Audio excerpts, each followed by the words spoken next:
Hey everyone, it's Advocacy Answered.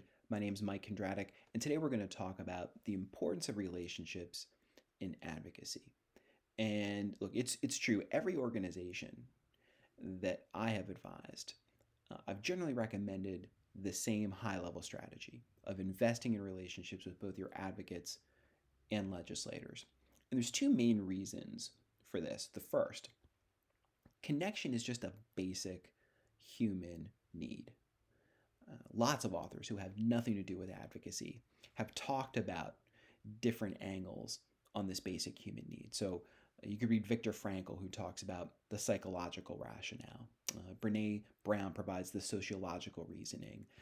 Anthony DeMello provides a spiritual explanation. Yuval Noah Harari provides a historical perspective on the need for connection. So all of these authors generally come to the same conclusion. Connection is why we are on the planet. So if your advocacy program doesn't deliver connection, then why are advocates, or certainly legislators, both of whom are bombarded with communications at all times of the day through a bunch of different communications channels, going to prioritize your organization's communications? Now, the second reason is relationships are the only thing that I'm aware of in the political world that act like an asset.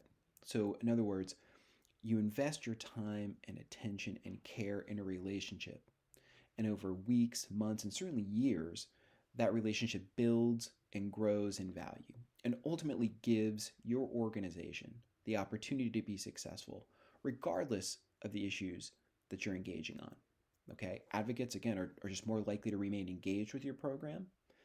And remember, legislators, whether they're at the state level or the federal level, once they're elected, they tend to stay elected. So they're going to make decisions over a long period of time. So investing in building a relationship from day one of their tenure will pay off substantially over the long term. So those are the two main reasons. Okay, now most organizations, rather than using a relationship strategy, they use an issue strategy to organize their communication. So in other words, the communications tend to be around key decision points on a piece of legislation, usually a vote, okay? And then highly efficient grassroots communications are created, the emails, petition signatures, calls, those kinds of things. But the challenge here is that you wind up communicating only when you need something, which of course generally isn't the best way to get what you want.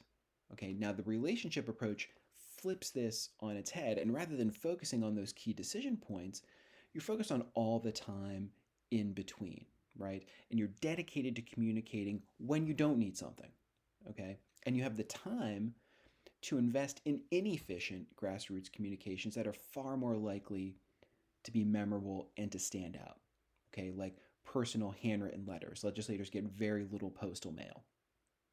Or, of course, one-on-one meetings between constituents and legislators and staff, right? Which legislators and staff still say is the most effective form of advocacy communication. Now, please don't misunderstand me. I'm not saying not to have goals or not to have an issue agenda. Of course, you should have both of those things. But just realize, again, if you're good at building relationships and dedicated to the process day by day, then you're going to have the opportunity to be successful regardless of the issues that you engage on. Okay, in my opinion, a handful of advocates who are dedicated to building those relationships with legislators on a consistent basis are going to be far more effective than a multitude of advocates who are reaching out at the right times in the legislative process. And in future shows, we'll go over more relationship building strategies. So if you have questions, if you think I've missed something, or certainly if you think I've gotten something wrong, please reach out to me. You can reach me on Twitter at AdvocacyAnswer, no ED on that Twitter handle. Or you can shoot me an email, advocacyanswered@gmail.com. Thank you as always for your time and for your attention.